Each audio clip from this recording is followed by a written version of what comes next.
West Coast Cookbook and Speakeasy with Chef Justice Putnam. netrootsradio.com.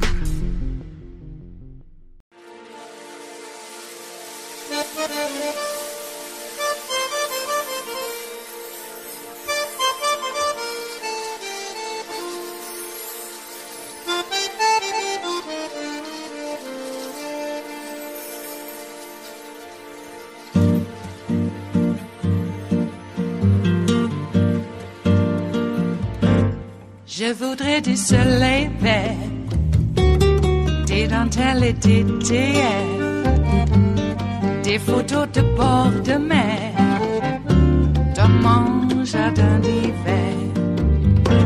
Je voudrais de la lumière, comme en Nouvelle-Angleterre. Je veux changer d'atmosphère, dans mon jardin d'hiver. Ma fleur sous la pluie de novembre, tes mains qui courent, je n'en peux plus de t'attendre. Les années passent, qu'il est loin, là je tombe. Nul ne peut nous entendre. Je voudrais du Fred Astaire, revoir un latte. I've been around here for a long time. I've never seen anything like this. I never thought I would see an armed mob like this break windows and get into the United States Capitol. Hey all, I'm John Avalon, and this is Reality Check on the Extremist Beat. Now, anti-government violence in America often comes with the excuse that it's a homegrown tradition, rooted in our founding revolution itself. But that's always a self-serving dodge from radicals on the right or left trying to dress up their hate and rage in patriotic garb.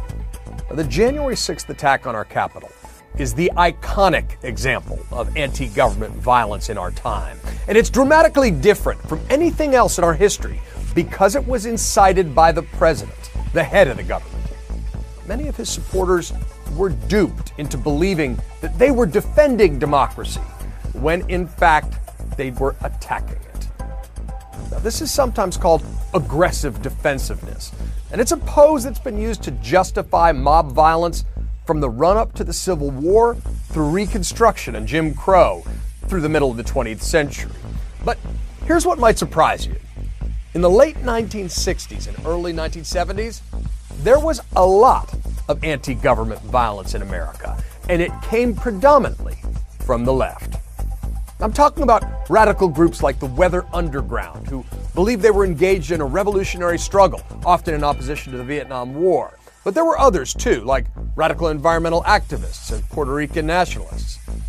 Domestic bombing of property, usually at night, was a favorite tactic of these folks. Get this. Over an 18-month period in 1971 and 1972, the FBI tracked 2,500 bombings in America. That's almost 5 a day. And as Time magazine points out, the deadliest of these attacks killed 4 people when Francis Tavern, a restaurant near Wall Street with revolutionary roots, was bombed by Puerto Rican nationalists. But since that era of bell-bottoms and bombs, anti-government political violence has shifted decidedly from the left to the right. As a Reagan-era Department of Justice report written in 1986 stated, left-wing groups emphasize class struggle and support for people in the third world, whereas right-wing groups often believe in white supremacy, extremes of Christianity and patriotism, and involvement in the survivalist movement. Both extremes are anti-democratic, see their mission as bringing about the revolution, and blame all the nation's problems on a particular group. Both types of groups exploit legitimate political issues to attract members. Both types of groups pose a danger to the United States. However, right-wing groups have greater potential for mounting a significant effort because they espouse traditional American values. That was prescient. And indeed, beginning in the 1990s, America saw much more anti-government energy from the right in the form of a so-called patriot movement, often self-styled militias infused with heavy doses of Christian nationalism. Data from the Southern Poverty Law Center shows the number of anti-government or so-called patriot militia groups in the United States peaked and then fell during Bill Clinton's second term after the right-wing terrorist bombing of the Murrah Federal Building in Oklahoma City in 1995. Now, the number of groups remained low during the subsequent George W. Bush administration, but saw a dramatic rise in response to the election of America's first black president, Barack Obama. And their numbers remained elevated during the early years of the presidency of Donald Trump, who many of these paramilitary groups rallied around, even deploying in the January 6th attack on the Capitol. Now, there are unfortunately many signs that America is sliding into a dynamic where at least the rhetoric of political violence is becoming normalized. And that bodes very badly for the health of our body politic. One of the country's real experts on the dangers of political violence and extreme polarization is Rachel Kleinfeld of the Carnegie Endowment for International Peace. And it's a pleasure to welcome her to Reality Check. Rachel, welcome. In the late 60s, early 70s was a time of a lot of political radicalism and a backlash politically, which endured for 40 years on the presidential level. But what happened in the 80s that caused these right-wing militia and so-called patriot groups to start to build? What were they pushing against at that time? There's a couple of thoughts here. One is that we saw the rise of militia movements after the Vietnam War. Disgruntled vets were coming home. Some thought that they could have won the war if they'd taken the gloves off. And the militia movement started with them. Then you started to see Christian nationalism also rising, some of it tied to white supremacy, some not. That started to grow probably under Reagan, in part because there was sort of a handshake deal in which the Christian right that had previously been outside on the fringes tried to make itself a political player, tried to make itself a vote getter with the Republican Party in that era. And along with that mainstream movement came some of the fringe, and it started to build up.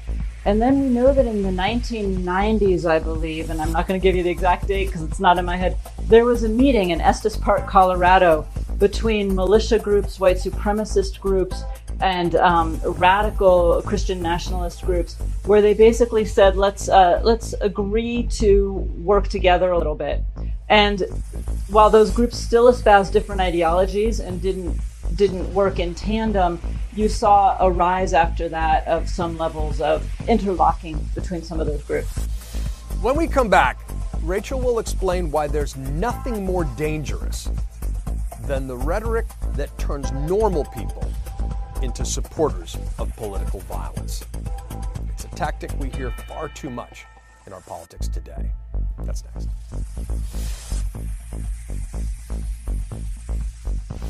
You know, I mentioned the term aggressive defensiveness, which I first heard Joanne Freeman use in her study of the abolitionist era and the violence in the run-up to the Civil War. And I love the phrase because it's so indicative of the psychological excuses that people create to justify political violence.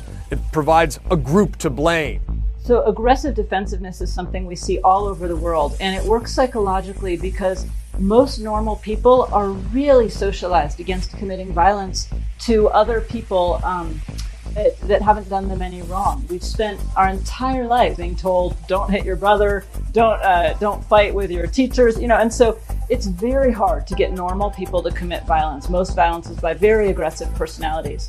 The exception to that is if you think you're defending your family, your community, your children, your values, then normal people will commit violence. And so by saying there's an other that's trying to undermine things that you care about deeply, sacred values that you hold, people that you care about, you can get regular people to start committing violence. Another one of the troubling dynamics we see is these self-styled right-wing militia groups like the Oath Keepers, who I covered back in the day in my book, Wingnuts. And what strikes me is that when they first emerged in the opening months of the Obama presidency, they said they were defending America from tyranny and the danger that we would ever devolve into a dictatorship. That was their pitch. But they almost immediately flipped to defending Donald Trump as president, going so far as to act as foot soldiers in the attack on the Capitol, which of course was designed to overturn our democracy. So how do you see the significance of that shift on their part? there's a really dangerous significance, and I'm glad you pointed it out. We used to have the rise of right-wing militia groups that were anti-government, especially anti-federal government. That's the Bundy movement, the militia movement out in the Pacific Northwest, and so on. And that's where a lot of these groups got their original base. But in response to Barack Obama, we started to see groups like the Oath Keepers appear. Now, Stuart Rhodes has a Yale law degree. He is an intelligent man, and he knew that one way you mobilize ex-veterans and police is by calling on their values to defend the country. And defend the country against tyranny is one of those sacred values I was saying, where you can get normal people to commit violence. So he played on that. He used that desire to serve and then twisted it, because as you said, he began supporting Donald Trump against fraud in the 2016 election. They showed up at the polls to protect against fraud that wasn't there, and he's been coming out ever since. What this is the move from defending values to defending a person. And what's so dangerous about that is that this is what we see in strongman authoritarian rule, this personalization of the state. So it's no longer that you're for the state or against the state, you're for the government or against the government, you're for a human being. And you deify that human being in a certain way. And there is nothing more dangerous to a democratic system, because a person can rule by whim. So here's the toughest and most important question of all. How do we diffuse this powder keg before it explodes? You know, I work all over the world in countries that are at war, insurgency, various levels of death and murder because of political violence. America's at very low levels, but very high levels of desire and justification. What that means is that we have a window of opportunity, and we darn well better use it. So first, politicians can reduce the rhetoric and can speak out against it. And then everyday people can also do our part. You know, the people who misunderstand the other party the most are probably people like your viewers. The more educated, the more political news you seek out, the less you understand the other party and the actual demographics and the actual beliefs. That's actually worst on the left. The most educated, hyper-political people on the left have the least understanding, followed very closely by the most educated, hyper-political people on the right. We need to reach out and actually understand the other side, because we have no choice. We're one country, and we're going to have to find a way to live together. It is Friday, the 19th of August of 2022, and you are in West Coast Cookbook and Speakeasy. I am your chef de cuisine, Justice Putnam. Gunner the English Bulldog is our snoozing sous chef, and our daily special is Blue Moon Spirits Fridays, because we are all Nighthawks in the Diner of Life. Well, I cannot go forward without making a bit of a comment on the opening clip. I chose it because I don't often choose CNN, not for any particular reason other than sometimes they're a little thin on the audio and there's a bit of bumping that one needs to do manually to get them up to level for audio sharing. But I chose this one because it is, I think, emblematic of the direction that CNN is going.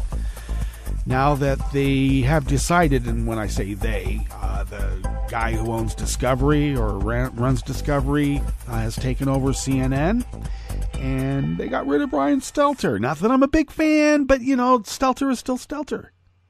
Long time on that show. Get rid of him. He's too liberal. Stelter, too liberal. But this particular clip, even though it is really about the violent shifts that the right wing has taken over, you know, a few decades here, even more and more violence, and it's not matched by anything on the left, and yet we have our extremists that are just extreme, and the more educated we are, the less we understand about the other side. It's just all both sides bullshit, because it's bullshit. And yeah, just because Stuart Rhodes has an Ivy League education doesn't mean that he's intelligent, please. My God. Anyway, I mean, he's smart enough to be a danger. I gotta tell you, I've met quite a few intelligent crooks, and they, you know, they're intelligent for crooks. They always think they're smarter than the cops.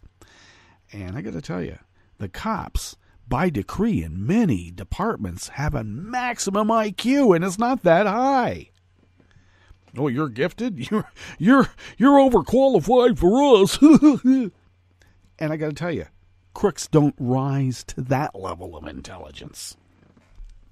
Just saying. So, both sides of them. We have an independent candidate for governor here in California, Betsy. Her name is Betsy. She wears these big old owl glasses, too. It's so cartoonish. Anyway, she goes on and on and on about how the parties are controlled by their extremists. There's only one party controlled by their extremists, and it's not the Democratic Party, please. And then, let's define our extremists. Really. Because I purport that even the Squad, their economic policies aren't much different than Eisenhower's. I'm just saying. I know. The Republicans and the maggots all think that Eisenhower was a commie anyway, just like their Bircher parents thought. Where do you think they got it from? Okay. Well, we thought that there weren't many of them. Well, there's not. But they have all the guns. Not just most, but all the guns. We have a few. I know, we have a few. But we don't think about using it to annihilate a fellow human being. Liquefy them. You know, we'll try out our armaments on crash test dummy kids in the schools. That'll teach them to go to school. I mean, if disaster capitalism is a truism, of course they with a capital T, the right, will take the disaster of school shootings, weaponize it to get rid of the schools. It's all part of a whole. You know, it's not as if they planned it out, but, you know, they work on the fly. And so they take that, and it's part of then the gambit, the strategy. The gambit being the result. And that result is, you know, something as banal as getting rid of teacher unions. Give me a break. I think it's a little bit more involved in that. Getting rid of the teacher unions is just part of it. All right? And we know that. So it looks like Sarasota, Florida has pulled the dictionary off the shelves because it's a book. And they don't know if, what's legal and illegal, so all books are going to be illegal until proven innocent. They're guilty. Maggots and the repugs want to make every book into a porn shop, an illegal porn shop at that. Dictionary, that's a liberal grooming device. Yeah, it sure is, isn't it? God. This is where we're going. This is like the know-nothings have taken over and they got guns. People are so afraid they're pulling the dictionary off the shelves. Because some parent somewhere will say, I don't like the words in that book. I think every single one of these, like, moms to, burn books, whatever they're called. I can't even remember what they're called now. This right-wing maggot organization to, get books banned. Whatever it is. Under the auspices of, like, they're taking away all of our ability to be bigoted and prejudiced. The last thing was going after trans kids, and they're trying to take that away from us, too. They're taking away our freedoms. Your freedom to discriminate. I love that. We want equal protection and due process for all because I believe rightfully that that's a core belief of America. But no. Taking away the fundamental right to be a bigot, that's what they think America is. They, with a capital T. Excuse me, lady researcher. Do we not understand the other side all too well? Please. All right. That stated, let me give you a little bit of personal info about Mom. I guess it's somewhat up in the air whether she's going to get her surgery. We went to do the echo test as was prescribed on her heart. And then we went to see the surgeon, and I guess maybe they have like a good cop, bad cop. Now, I got to say, I didn't think about my mom actually getting hip surgery because she had a heart attack when she got COVID last year. And, there's some uncertainty about that. But the surgeon's office called us and said she was okay to pursue going to have surgery. So we go through this process.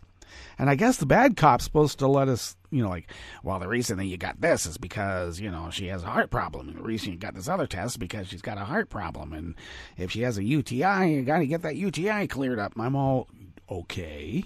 And then she wanted to know, why did we think that my mom was well enough to have surgery? And I'm all, your office called me.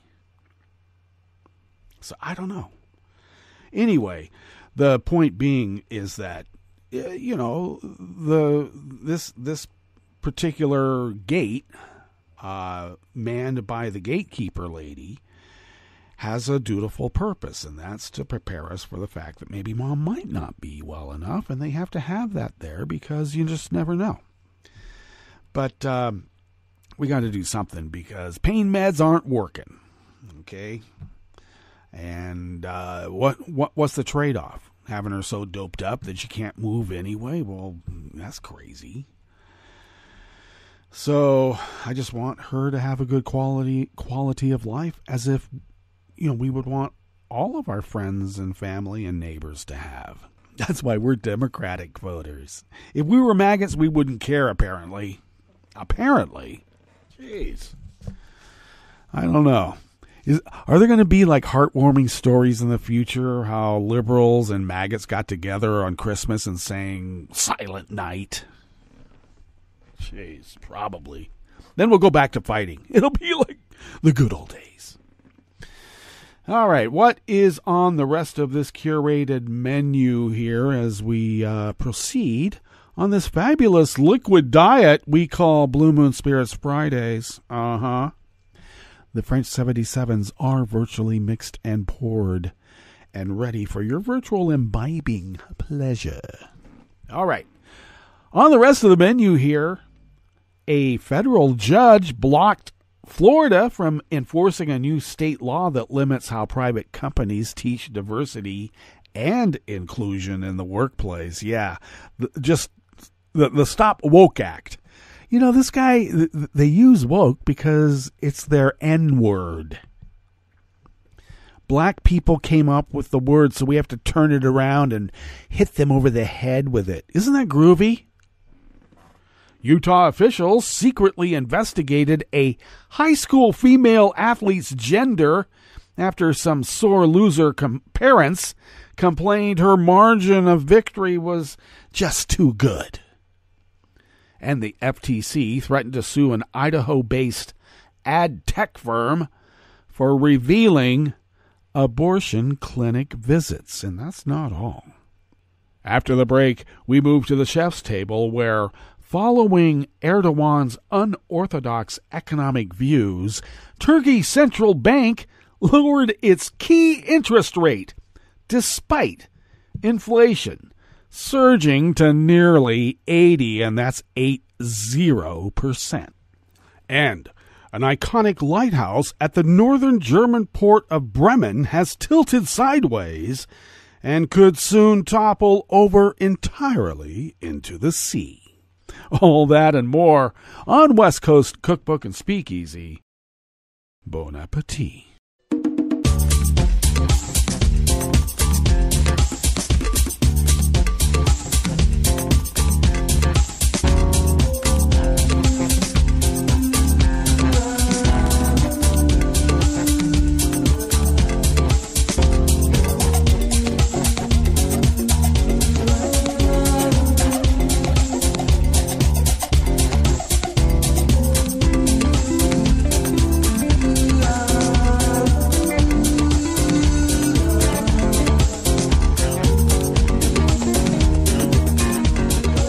Near the bottom of our homepage at netrootsradio.com, to the right of the page, is the chat room link, and that chat room is monitored by Kelly Lincoln, even though she is attending Netroots Nation 22 in Pittsburgh in person, gathering interviews and other subject material and live streaming the event. So stay tuned for that. I believe we have a couple of platforms where the streaming aspect will come on, and of course we will format shows and whatnot or interviews as they come in. And if we get enough time, we'll see if we can live stream right across the broadcaster here. We'll have to make sure that she has her needed software set up in her new laptop. So stay tuned for Kelly Lincoln at Netroots Nation 22 in Pittsburgh. If you would look across our homepage from that chat room link to the left, you'll notice our Patreon link. And if you could become a recurring Patreon of Netroots Radio and maybe send us what you might spend on an espresso-type coffee drink once a month, it really helps us pay our bills. And then we can fly under the radar and continue this powerhouse of resistance against dark forces, arrayed not only against the United States of America, but democracy around the world. And that is no joke. If you would like to follow Netroots Radio on Twitter, before I continue, thank you for your generosity, for being so generous to us over all these many years, by the way. If you would like to follow Netroots Radio on Twitter, do so at Netroots Radio. Tom takes care of that platform, and thank you, Tom. Follow me on Twitter at Justice Putnam. I post the show notes and links diary 10 minutes before showtime, and then you can find those show notes and links by going to my Twitter feed because, well, the link to my Daily Goes page is right there. And then you can get the show notes and links if they're not posted specifically, which they will when the podcast comes out, which I'll get to in a moment, because if you would like to follow the show on Twitter, do so at Cookbook West, and get those podcasts by way of Spreaker, Stitcher, TuneIn, iHeart, YouTube, iTunes, etc., etc., etc. And, of course, now the deep archive of the Netroots Radio Library can be found at the Internet Archive at archive.org. This first offering here in the Bistro Cafe, part of West Coast Cookbook and Speakeasy, because we have the chef's table too. We do it a little bit different.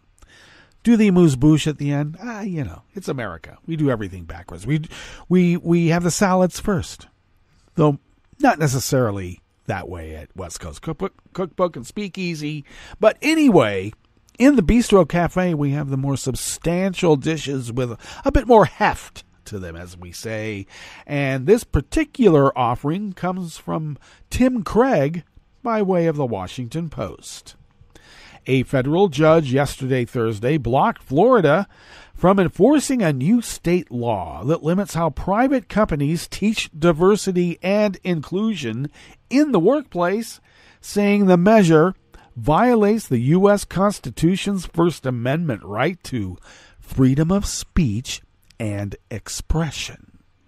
In a ruling that took aim at one of Ron DeSantis' top priorities, U.S. District Court Judge Mark E. Walker said Florida has turned, quote, the First Amendment upside down, end quote, by trying to regulate how employers train employees on topics such as racial inclusion and gender identity.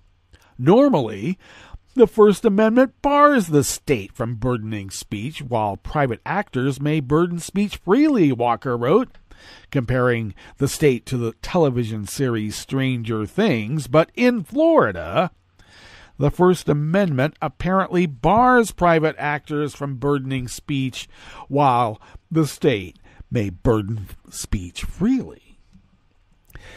Walker's ruling blocks Florida Attorney General Ashley Moody and state regulators from enforcing a key provision of the Stop Woke Act, which the Republican-controlled legislature approved in March. DeSantis, a possible candidate for 2024 frequently touts the measure during political speeches in front of conservative audiences. The Stop Woke Act, also referred to in court filings as the Individual Freedom Measure, prohibits trainings in public schools, colleges and universities, and workplaces that may cause someone to feel guilty or ashamed about the past collective actions of their race or sex. A violation of the act is an offense under state anti-discrimination laws. As students return to classrooms, the law already is having far-reaching consequences, with teachers shelving some lesson plans amid considerable confusion over how it will be enforced in July. The University of Central Florida even removed statements condemning racism from some websites, which faculty members believed was in response to the law. And as I mentioned earlier, Sarasota, Florida, the school district there and the library has removed the dictionary from the shelves because they are uncertain if Ron DeSantis will deem the dictionary part of woke culture.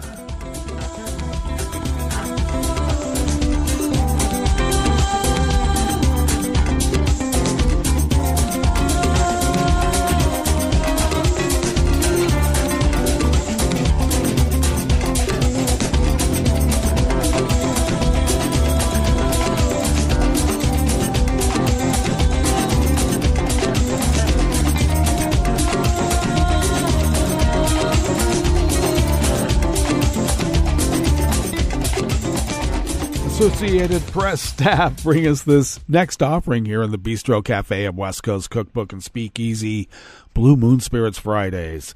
A Utah High School Athletics Association secretly investigated a female athlete without telling her or her parents after receiving complaints from the parents of the two girls she had defeated in competition, questioning whether the girl was transgender.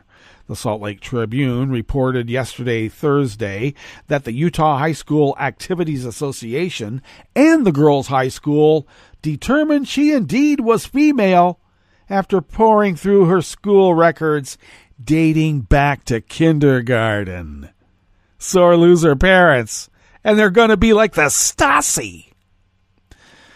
Association spokesman David Spatafor told lawmakers that the girl and her family were not told of the investigation to spare them embarrassment and to keep the matter private. Yeah, even from them.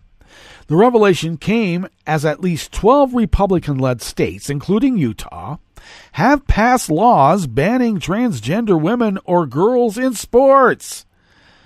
Supporters of the ban say transgender girls have an unfair advantage because they were born as stronger males and could deny girls places on sports teams. There have been almost no cases of potential competitive advantages in K-12 sports in states passing the bans, including Utah. The state's ban is being challenged in state court. Spatafor told a legislative hearing on transgender athletes that the parents of the second and third place finishers in a competition last year filed a complaint with the association after the girl won first place in an event by a wide margin. The girls' school reviewed her high school record and determined she was registered as female. The Utah High School Association asked the school to double-check, and officials contacted her middle and elementary schools to review files. The school went back to kindergarten, Spatafor said, and she'd always been female. Now, Utah Governor Spencer Cox, a Republican whose veto of the ban earlier this year was overridden by the legislature, said yesterday, Thursday, that the parents' complaint about the girl who was investigated had crossed a line. My goodness, we're living in a world where we've become sore losers, and we're looking for any reason why our kid lost, he said. He said he supports fairness in sports, but that making up allegations like that are pretty disturbing to me.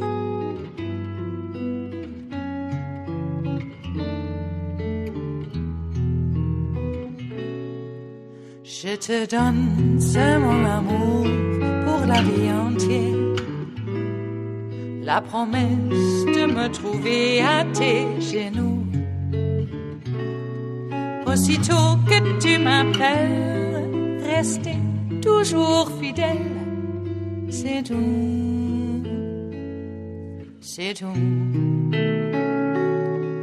Je te donne tous mes printemps, mes étés de mer, mes automnes quand les feuilles tombent partout.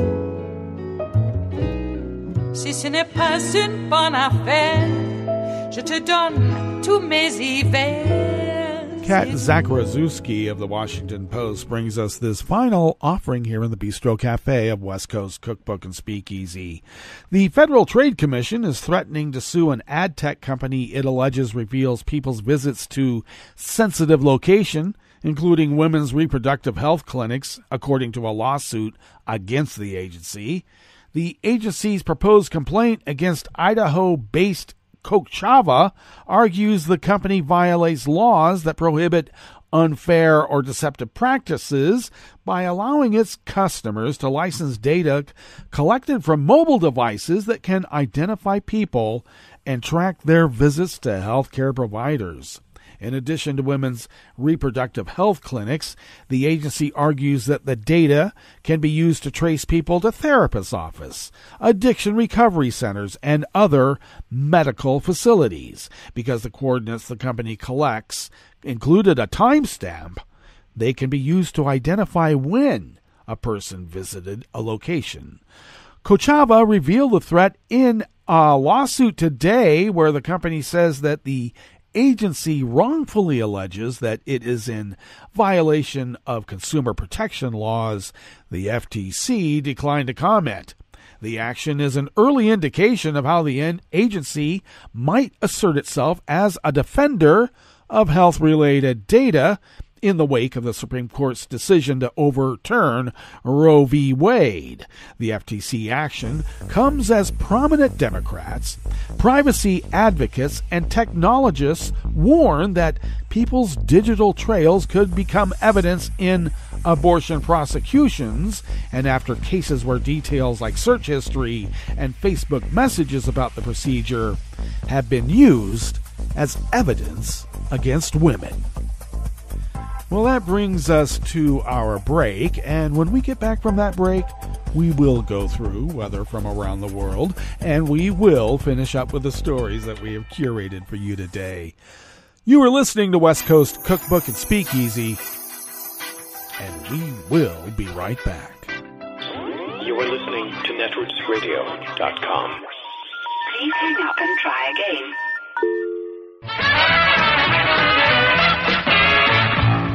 From a point at sea to the circles of your mind, a new force is at work for planetary transformation.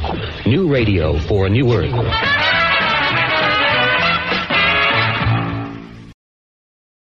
This is Take Two Movie Review. I'm Gabby Nicole. This week, Bullet Train Off the Rails. Director David Leitch has added another successful action-packed film to his repertoire. We follow Brad Pitt as an unlucky hitman/courier, codenamed Ladybug, in his first mission back from a soul-searching break. His mission? To recover a briefcase. Seems simple enough, right? But not so much. The other passengers include two other hitmen, a mob boss's son, a father seeking revenge for his son, a scheming girl, a Mexican gangster, and a venomous snake.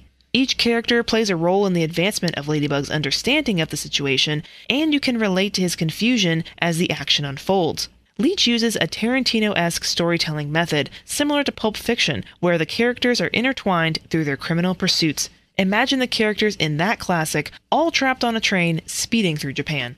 Brian Tyree Henry and Aaron Taylor-Johnson's performances of Lemon and Tangerine, respectively, are particularly charming. You can't help but root for them. They bring both aggression and humor to the film that pair well with Brad Pitt's quips throughout. The most pleasantly surprising casting choice, though, is Joey King as the prince. Her character is compelling as her motives remain a mystery for most of the film. Sandra Bullock only has a few minutes of screen time, but her voice as Ladybug's handler provides an anchor to the outside world as the action on the train descends into chaos. Action film fans will love this one, as the twists keep you on the edge of your seat, but I wouldn't recommend it for the squeamish. There's virtually constant violence where protagonists and bad guys alike succumb to gruesome, bloody, if creative deaths. And you shouldn't get too attached to any one character because the action on board the bullet train leaves few survivors. This has been Take Two Movie Review. I'm Gabby Nicole. Catch up with us at take2moviereview.com and feed us back on our channel on YouTube.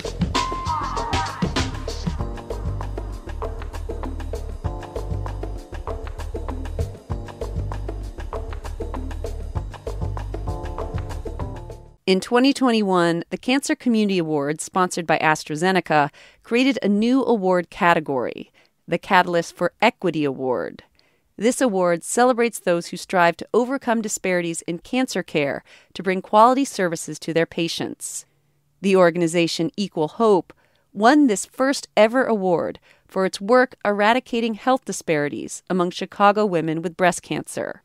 As we prepared for this year's awards, we reconnected with Dr. Anne-Marie Murphy, the executive director of Equal Hope, to learn more about what's happened since her organization received the award.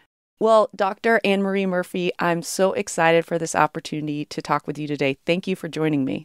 Thank you for having me. If you're explaining your organization to someone who is not in the health field, who hasn't encountered cancer, how do you explain what you do?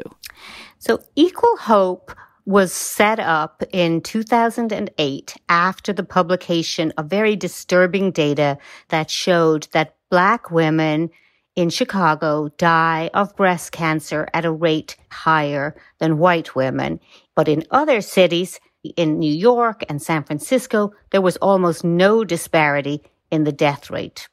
So we were established as a citywide collaborative to address this disparity and to really dig deep into understanding our healthcare system, the quality of mammography and breast cancer treatment, and other barriers that women encounter to accessing the best breast cancer care, including the best screening, the best diagnostics, and the best treatment. So tell me about the kind of success you've seen since you started. African American women, when we started, died at a rate that was higher than white women. And we published a paper in 2017 that showed that that death rate has now, that the differential has dropped dramatically. Not zero, but dramatically reduced. Now, unfortunately, the pandemic has not been kind to people of color. We all know that disparities were significantly on display. And we're actually doing a project at the moment to look at what areas of the city have been most affected with women not going for screens during this time so that we can concentrate our efforts in those zip codes where women haven't returned for screening to encourage them to do that. So it's a very comprehensive approach that we've taken, but I think it's been extremely successful. This is the first year that the Cancer Community Awards have included a Catalyst for Equity Award. So what has it meant to you to be the first group nominated and given this award? We were very excited to receive this award, and it really helps us in our endeavor because it helps to encourage our partners. Many of our partners in the healthcare field, they went to a lot of trouble gathering data and sharing that data and being willing to actually give data to a project like ours. And so for them to, one, understand that the project has been very successful, and then two, to actually have an accolade for the project overall, I think is extremely encouraging. And it really helps us move forward and do more encouraged by this award. How else has it impacted your work since you received it? Well, I think it's always good to receive recognition for work. And so we've been able to tell more people about what we do. That certainly helps with people supporting our work financially, which of course we always need financial help like every other nonprofit. So that has been a major help in regards to shining the spotlight on our not-for-profit and showing that funding our work really does, in fact, make a difference. Have you made any new contacts because of this award, met new people, formed any new partnerships? So interestingly, several of the other awardees we were actually already familiar with. So that was interesting and nice. We were already a very collaborative organization working with such a large number of not-for-profits here in Chicago. So I think the award maybe reassured partners that we were working hard and making progress. You've done so much since the organization started, and now it's been a year since the award. What are you looking forward to in the year ahead? What gives you hope? So I think when COVID struck, we really pivoted and we engaged in helping our community with emergency services. Now that we are emerging, at least to some extent, from COVID, we're looking forward to outreaching to our community members to encourage them to now come back into the healthcare system, to engage in cancer screenings, and do our best to avoid a large increase in late-stage cancers. We're also working on helping people get primary care. We've noticed over the last few years that many of our clients are not attached to a regular doctor, a primary care provider, and it's really important for all of their care that they have one. And so we're working on encouraging that. We're actually providing free visits at a whole variety of sites. And we're also working to understand the reasons why people are disconnected from the healthcare system. If you were to give advice to other organizations, what would you say is a good way to address health disparities in cancer care? The one thing I would like to stress in regards to working on health disparities is that it takes actually more than a village. It takes the whole city to work together on addressing health disparities. Health disparities are very complex, and therefore I encourage those that are thinking of engaging in health disparities work to think about citywide, community-wide projects and have them based on rigorous science so that your efforts are intentional and effective. Great. Well, Dr. Anne-Marie Murphy, it's been such a pleasure talking with you. Thank you so much for joining me today. Thank you so much for having me. I really appreciate it. Dr. Anne-Marie Murphy is the executive director of Equal Hope. In 2021, Equal Hope received the Catalyst for Equity Award from the Cancer Community Awards, part of the AstraZeneca Your Cancer program. Your Cancer brings together the community that is working to drive meaningful change in cancer care. Visit yourcancer.org to learn more about the C2 Award winners and the Your Cancer program. Hi, I'm Tom Hartman, and since you're listening to netrootsradio.com, show your progressive side and go to the donate button on the bottom of the homepage. It's progressives like you who power Netroots Radio and keep the progressive message beaming everywhere 24 hours a day. Just go to our donate button at the bottom of netrootsradio.com. Thank you for keeping progressive radio at full power.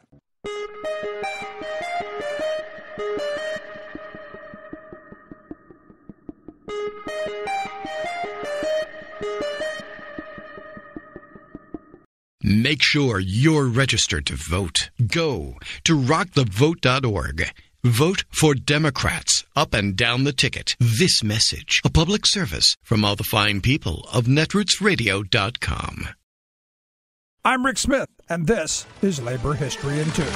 On this day in labor history, the year was 1909. That was the day that a committee of the industrial workers of the world in Spokane, Washington, published the first edition of the Little Red Songbook. The collection were songs to fan the flames of discontent. Perhaps more than any other labor organization in the United States, members of the IWW understood the power of art to tell the workers' stories. IWW members created music, visual art, and writing to draw people to the cause of labor and to build solidarity among workers. Richard Brazier was an IWW musician who served on the Spokane committee that compiled the collection. He explained, "What first attracted me to the IWW was its songs and the gusto with which its members sang them. Such singing, I thought, was good propaganda, since it had originally attracted me, and many others as well, and also useful, since it held the crowd for wobbly speakers who followed. The original Little Red Songbook included songs such as Solidarity Forever and the French song The Internationale. 30 editions of the pocket-sized book were published between 1909 and 1995. They have included labor songs from musicians such as Joe Hill, Ralph Chaplin, and T-Bone Slim. John Reed, a former IWW journalist, reflected on the organization's powerful connection to music. He wrote, "Remember, this is the only American working class movement which sings.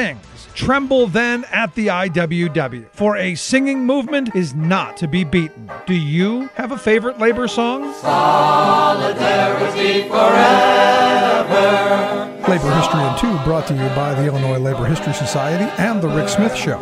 Solidarity forever, for the union makes us strong. When the union's inspiration.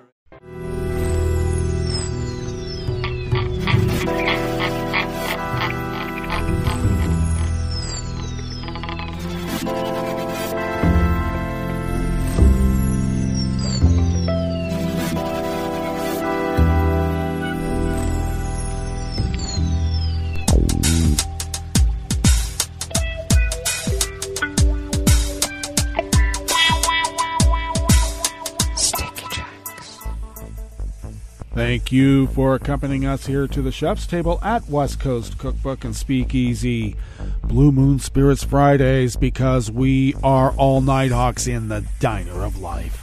We always begin, whether from around the world along the banks of the Rogue River and the Rogue River Valley of southern Oregon on the west coast of the continental United States of America, because there's lots more of us where we come from, where it is currently 64 degrees Fahrenheit, expecting a high of only 95 today, considerably lower than our 104-degree temperature yesterday. Cooler nights last night as well, so we were able to, well, open up the doors and get some fresh air, and cool fresh air at that. Plentiful sunshine today. Winds out of the west-northwest at 5 to 10 miles per hour. Clear skies overnight with lows around 60. Winds continuing out of the west-northwest at 5 to 10 miles per hour. And then mostly sunny tomorrow, and highs bumping 100 again. Winds out of the northwest at 5 to 10 miles per hour. And it looks like the weekend will be in the mid to upper 90s, which means it could top over 100. But the nights will be relatively cool in the low 60s. So, well, upper 50s, low 60s. Give it that range. So not too bad. It looks like, oh, yes, indeed, we do not have another update on coronavirus confirmed cases or deceased in Jackson County in the southern part of Oregon. We stand at 495,093 confirmed cases, and deceased stands at 570, expected to increase by the next update. Grass pollen is rated low here at the mothership in Rogue River. The air quality index for the region is good at 41 parts per million, though that's at the upper range of good. And that daytime UV index is high at level 7. Barometric pressure is rising at 29.98 inches. Visibility is up to 10 miles, and relative humidity is at 80%. Weather from around the world is brought to you by a crowd of crowdsourced weather stations that a crowd crowdsources from around the world. London is 76 degrees and sunny. Paris is 77 and cloudy with its August thunderstorm activity with lightning strikes bumping out electrical infrastructure throughout the city. That's why people get out of town in August. Just saying, if you can. Rome is 81 and partly cloudy with its own thunderstorm advisory with electrical activity that could bump their electrical infrastructure. Kyiv is 72 and mostly cloudy. Kabul is 73 and mostly cloudy. Hong Kong is 82 and partly cloudy. Tokyo is 77 and also partly cloudy. Sydney, Australia is 52 degrees and clear.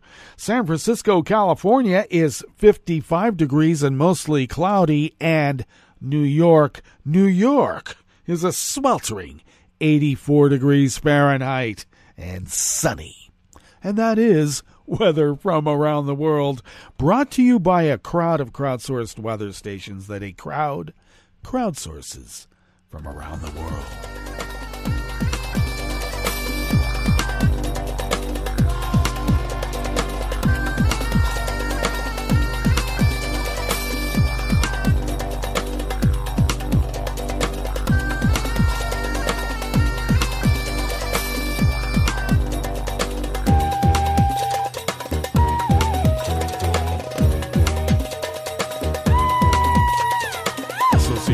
Staff bring us this first amuse-bouche here at the chef's table at West Coast Cookbook and Speakeasy.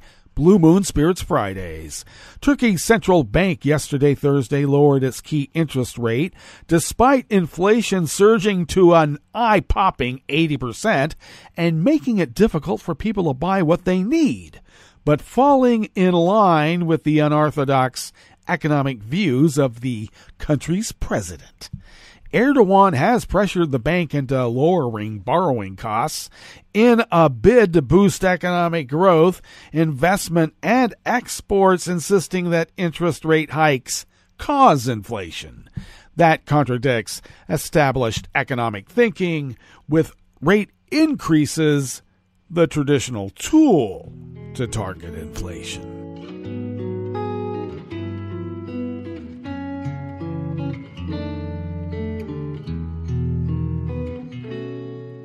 Je te donne ce mon amour pour la vie entière, la promesse de me trouver à tes genoux.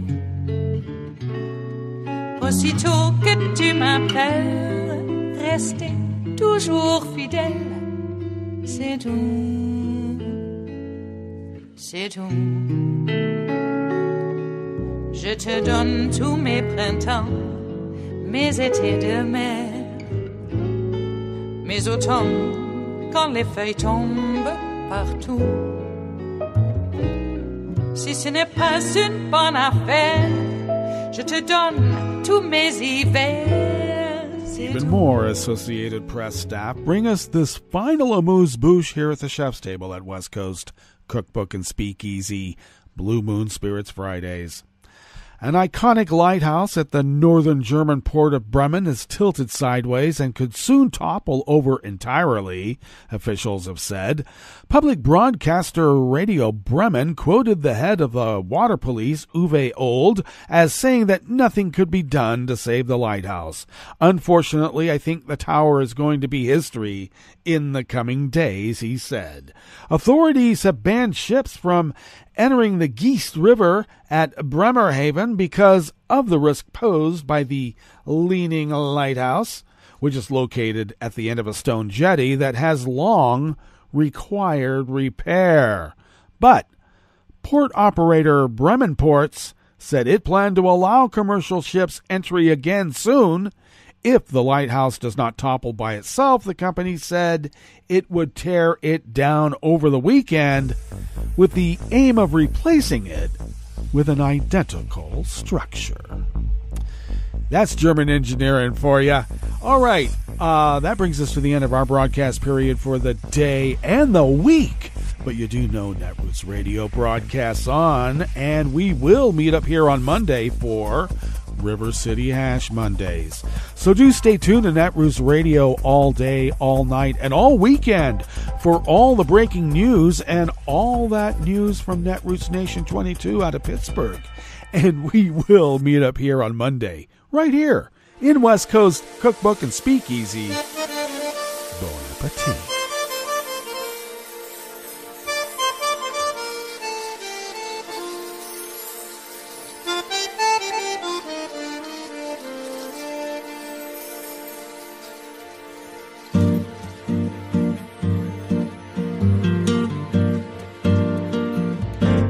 Je voudrais du soleil vert des dentelles et des théières, des photos de bord de mer, dans mon jardin d'hiver. Je voudrais de la lumière, comme en Nouvelle-Angleterre. Je veux changer d'atmosphère, dans mon jardin d'hiver. Ma robe à fleurs, sous la pluie de novembre, tes mains qui courent, je n'en peux plus de t'attendre. Les années passent, qu'il est loin, là je tombe. Nul ne peut nous entendre. Je voudrais du Fred Astaire, revoir un latte Goël. Je voudrais toujours te plaire, dans mon jardin d'hiver. Je veux déjeuner par terre, comme au long de golfe clair, t'embrasser les yeux ouverts, dans mon jardin d'hiver. Ma robe à fleurs, sous la pluie de novembre, tes mains qui courent, je n'en peux plus de t'attendre.